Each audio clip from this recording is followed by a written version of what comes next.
The following episode of Money Talk is brought to you through the kind courtesy of Grand Belizean Estates. Get the facts about investing at grandbelizeanestates.com.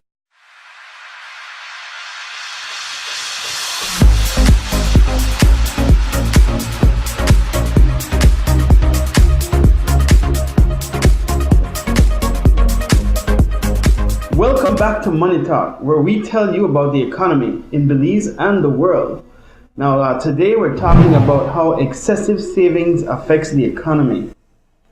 In the last episode, we spoke about how excessive saving affects the individual. Now, today we're going to talk about how it affects the economy. Yes, so we learned last time about the three most dangerous reasons why saving can leave you broke.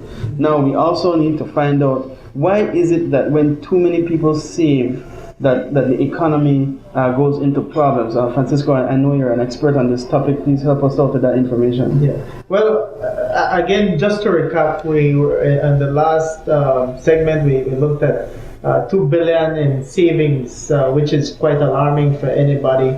And we have been brought up to thinking on savings. Now, what you're looking at is a stagnant. It's creating a stagnant economy. Right? It's just you're holding all this wealth, and of course, it's if you look at the trend of an economy, it all goes around in circles, right? So you have the one who produces, then the person buys from the person producing, then he buys it from another person, and so forth. But if at some point in this chain reaction, you have one of them taking out that cash and putting it outside of this chain, then it disrupts the chain. And that's what happens when people save. And that is exactly, or at least at this rate that it's happening in Belize. Because, I mean, you do need some savings, but not the rate that we have in Belize. Because then we're coming into a stagnant economy, which needs to be stimulated somehow. Okay, so it sounds to me that people are saving this money, expecting that they'll be gaining money off of that by saving in the bank, which is what we talked about the last time. But in reality, what's happening is that there's not money circulating, and therefore everything is kind of slowing down. And if we reach to that point where it comes to a halt, we're going to be in serious trouble, correct? Well, definitely, and we're seeing the effects now with what's going on in the economy. Then what you will have happening is a deflation. Right. So if you have people just holding all this money, all this wealth in our currency, I would say, using the correct terms, in savings, then you have a deflation, because people start saying, well, I need to lower my prices. People are not buying. Mm-hmm. Right? So if people are not buying, my reaction will be, I need to lower my prices. Okay. Now, if I lower my prices, that means I need to lower as well my costs and my expenses. Yes. Right? If I lower my expenses, definitely I will have to look at payroll, my employees, right? So I would definitely look at trying to cut down on marketing costs and all these other costs. But my biggest, you need to keep in mind that for a company, one of the biggest expenses is payroll. Of course, right? Yeah. So you cut down on payroll, now you have a lot of unemployment happen. Okay, so basically what happens is that the money is not circulating out there and people aren't working. So Teresita, what do you think will start to happen when people not working out there and money not circulating? People need to find some kind of way to eat. What do you think they're going to end up doing? Well, from what I see, like right now, all we hear in the news is a lot of crime going on. So that's what people are going to start to do. No, and you're right. I mean, you have a lot of crime. People don't have any or sufficient means to take home. Put an example of a family whereby you have the husband just getting unemployed or fired from his job. Then you have the wife sick, right? And the baby is sick. It's 3 of them. Then what else is left to do, right? And so it's a real problem. And what you have happening is that governments come and they say, well, our solution is to print more money, create jobs out of thin air, you would say, because then you have they creating jobs on roads and so forth. But with what? right? With printed money, Yeah. with printed currency. And if all the money is in savings accounts, then they don't, even the government doesn't have access to money to Exactly. to pay out. So you that really need to stimulate. So you might say, well, it doesn't seem that there is a solution. There is. We need to stimulate and foment new industries, new businesses to come on board. And the way how you do this now, it's really, if you look at our tax system, we definitely would need a tax reform, because right now businesses are being taxed on the gross.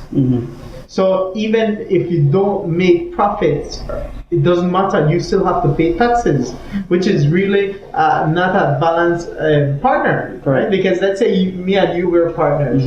We take our profit if we make any, and then we split it. Exactly, we split whatever profit we get. Correct.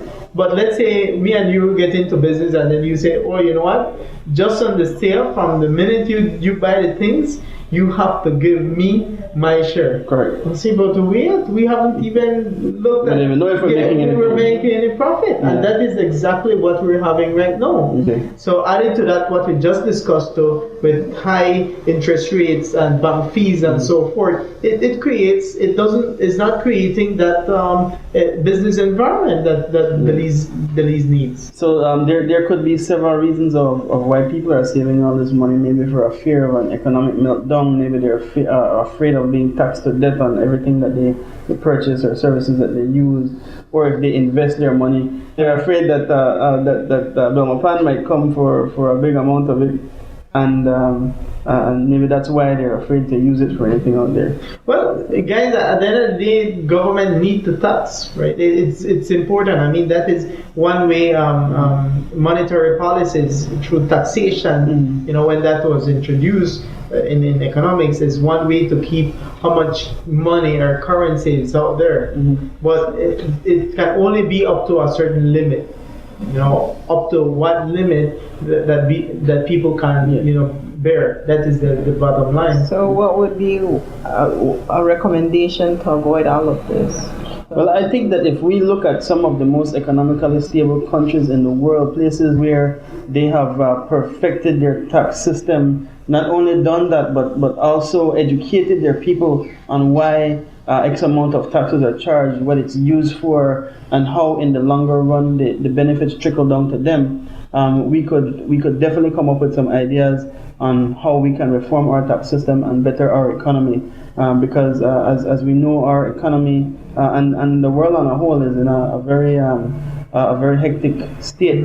And thinking even further on this stagnation, the same thing that we were discussing, if you don't have business happening, then government cannot collect taxes. So interesting it is. So again, you have that circle happening. I don't sell, you don't get taxes. So at the end of the day, nobody benefits from it. Yes. So it's a circular thing. So what do you think, instead of having all these monies in savings and so on? We mentioned this before. Maybe for people who may have missed the last episode, we should give again our recommendations. Instead of having $2 billion worth of savings in the bank, and just for those of you who don't understand where the $2 billion is coming from, this is from the central bank financial report. The total amount of savings in regular savings and time deposits that Belizeans have out there is almost $2 billion. That's a lot of money for anybody, wherever you are in the world. That's a lot of money, and that's what we have in savings in Belize instead of out there being put to good use.